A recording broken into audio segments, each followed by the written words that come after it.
पण काल अतिरेक्यांनी दाखवून दिलं की दुर्दैव आहे की आम्ही अजून आहोत आणि सरकार नाकाम ठरलेलं आहे।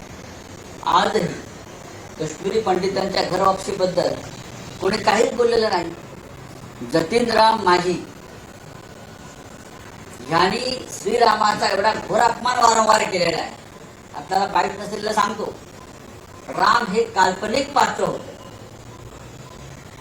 राम हे काल्पनिक पात्र होतं आणि रावण रामापेक्षा श्रेष्ठ होता असं सांगणाऱ्या जतीनराम मांझी यांना मोदी सरकारमध्ये कॅबिनेट भाजप एनडीए सरकारमध्ये कॅबिनेट मंत्रीपद दिलं। यापेक्षा कलियुगातला हा नवा अवतार काय असू शकतो या नरेंद्र मोदींचा? स्वतःला ते श्रीराम समजत होते, विष्णू समजत होते, भगवान समजत होते, पण श्रीरामाचा घोर अपमान करणारे जतीनराम मांझी राम हे अस्तित्वातच नव्हते, राम हे काल्पनिक पात्र आहे आणि रावण हा रामापेक्षा श्रेष्ठ आहे असं सांगणारा जतीनराम मांझी यांना आता याच्यावर भाजपने बोलावं, यांना सरकारमध्ये कॅबिनेट मंत्रीपद देण्यात आलेलं आहे। याच्यावर रामभक्त भाजपनं याच्यावर आपलं मत व्यक्त केलं पाहिजे, मोदींनी मत व्यक्त केलं पाहिजे। सर, ग्रहण लागल्यासारखं वातावरण असं तुम्ही म्हटलं, ग्रहण लागल्यासारखं कुठे उत्साह आहे लोकांना? शपथ घेतली, लोकांमध्ये उत्साह कुठे आहे? पाहिलं तर आपण लोकांनी थाळ्या बिळ्या काय वाजवल्या का? टाळ्या थाळ्या, हा कुठे आहे उत्साह लोकांमध्ये? हे ओढून ताणून खेटून जबरदस्तीने आणलेलं सरकार बरं का? हे बैलाला रेडकू झालाय अशा पद्धतीचं सरकार आहे। मी लोकांचा विश्वासच नाही या सरकारवर। हे कसं निर्माण झालं? भाजपला बहुमत नाही, मोदींचा मुखवटा फाटला, इकडून तिकडून बहुमत गोळा करून तुम्ही सरकार बनवलेलं आहे आणि लोक म्हणतात वा वा तिसरी बार मोदी सरकार। कौन सा मोदी सरकार भाई? मल्लिकार्जुन खरगे काल शपथविधीला उपस्थित होते, आपल्या पक्षप्रमुखांना सुद्धा निमंत्रण होतं। पहा की मोदींचा लोकशाहीवरती विश्वास नाही। मोदींनी सातत्यानं त्यांच्या कारकिर्दीत लोकशाहीचा गळा घोटला। मोदी प्रधानमंत्री असताना त्यांच्या दुसऱ्या टर्ममध्ये त्यांच्या डोळ्यासमोर 150 खासदारांचं निलंबन केलं संसदेतून। अशा हुकुमशाही प्रवृत्तीच्या व्यक्तीच्या शपथविधीला इंडियाने का जावं?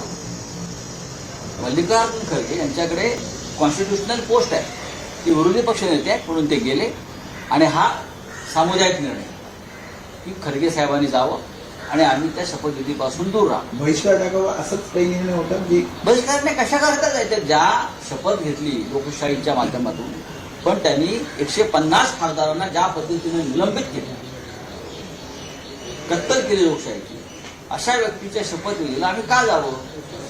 हा साधा प्रश्न आमच्या समोर होता। तरी देशाचं प्रधानमंत्री पद आहे, संविधानिक पदावर खरगे साहेब बसलेले आहेत, मल्लिकार्जुन खरगे, ते जाऊ नये। भागवत कराड असतील, नारायण राणे यांना देखील आता मंत्रिपदापासून डावण्यात आलं आणि लोकांना संधी देण्यात आलं का? बघा, भागवत कराड यांना कॅनडाचा हायकमिशनर म्हणून पाठवत आहेत आणि नारायण राणे यांना बहुतेक जोहान्सबर्गला पाठवत आहेत हायकमिशनर।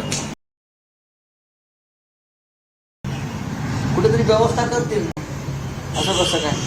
प्रत्येकाच्या गाडी घोड्याची, दाणा पाण्याची, चारा पाण्याची व्यवस्था या सरकारला करावी लागेल, अनेकांना करावी लागेल अशी व्यवस्था। बघू आता।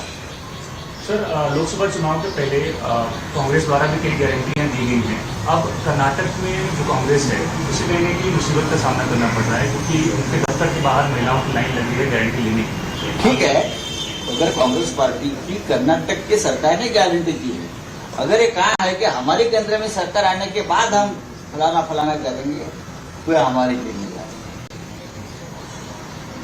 हमारी सरकार जब केंद्र में आएगी तो ये सब गारंटी पूरी जानकारी सामने आ रही है। उससे तो लगता है पूरा मामला डामाडोल। नरेंद्र मोदी जी को तीसरी कसम देनी थी, एक रिकॉर्ड, एक विक्रम प्रस्थापित करना था, वो कर बस। अब जितने दिनों खींच सकते हो खींच लेंगे। लेकिन इस खींचेतानी में देश का नुकसान होगा। ये तो व्यापारी लोग हैं, 10 दिन शेयर मार्केट से खेलेंगे। हाँ, उनका तो उद्देश्य है पैसा कमाना, लूटना। ये व्यापारी लोग, ईस्ट इंडिया कंपनी गुजरात,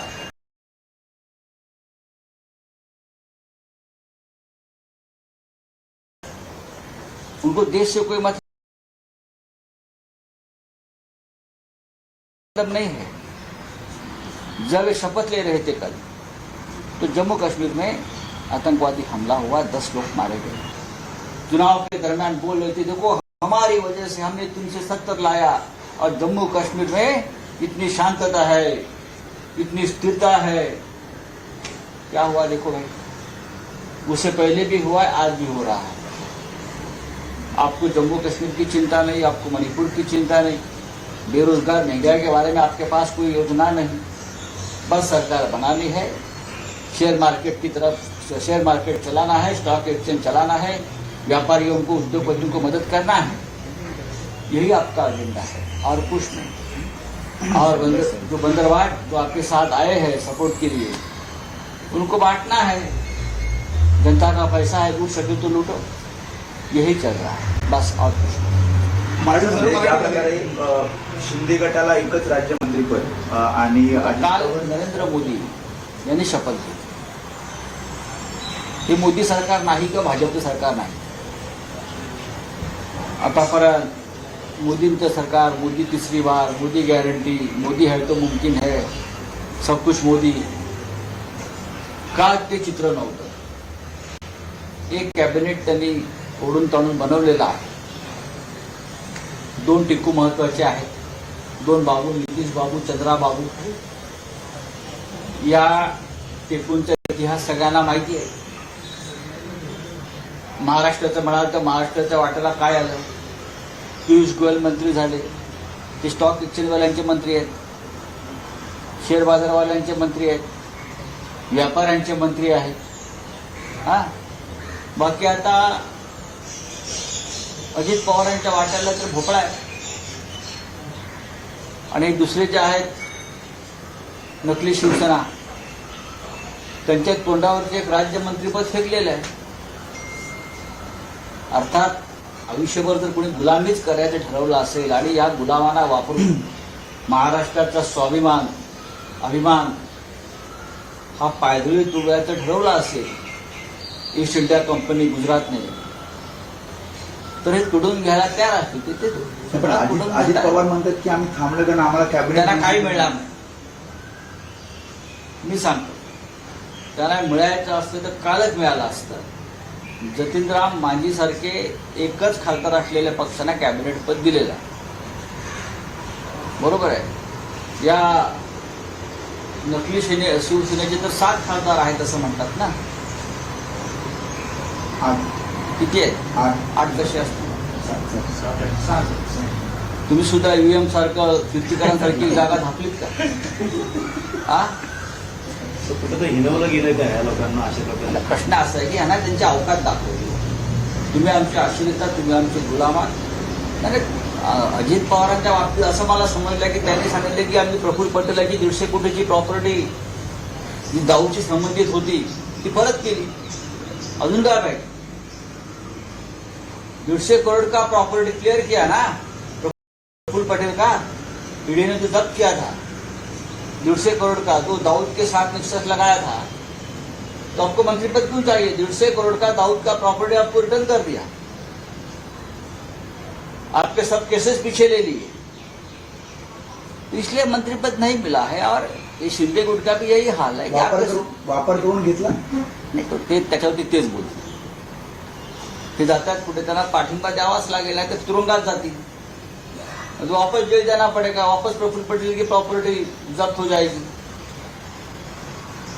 पण काल हे सगळं होत असताना जम्मू काश्मीर मध्ये भयंकर असा अतिरेकी हल्ला झाला, आतंकवादी हल्ला झाला श्रद्धाळूंच्या बसवर आणि 10 जणांचा बळी गेला। त्याच्यावरती अजूनपर्यंत नरेंद्र मोदी असतील, अमित शहा असतील, यांच्याकडनं काही संवेदना व्यक्त झालं तर मला दिसत नाही। निवडणूक काळामध्ये अमित शहा वारंवार सांगत होते आम्ही जम्मू काश्मीरवरती नियंत्रण मिळवलं, जम्मू काश्मीरमध्ये शांतता प्रस्थापित केली, अतिरेक्यांचा बिमोड केला.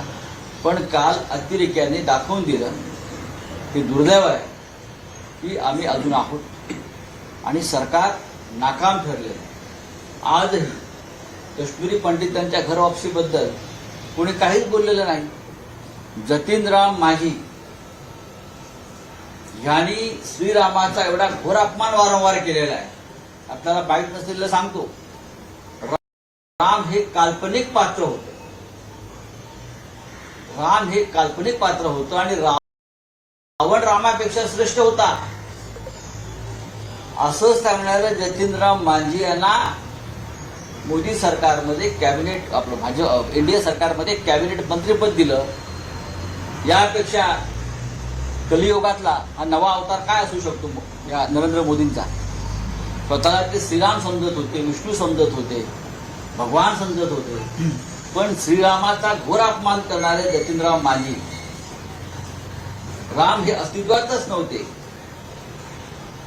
राम हे काल्पनिक पात्र आहे आणि रावण हा रामापेक्षा श्रेष्ठ आहे असं सांगणारा जतीनराम मांझी यांना आता याच्यावर भाजपने बोलावं. यांना सरकारमध्ये कॅबिनेट मंत्रीपद देण्यात आलेलं आहे. याच्यावर रामभक्त भाजपनं याच्यावर आपलं मत व्यक्त केलं पाहिजे, मोदींनी मत व्यक्त केलं पाहिजे. सर, ग्रहण लागल्यासारखं वातावरण असं तुम्ही म्हटलं आहे, ग्रहण लागल्यासारखं कुठे उत्साह आहे लोकांमध्ये? शपथ घेतली, लोकांमध्ये उत्साह कुठे आहे?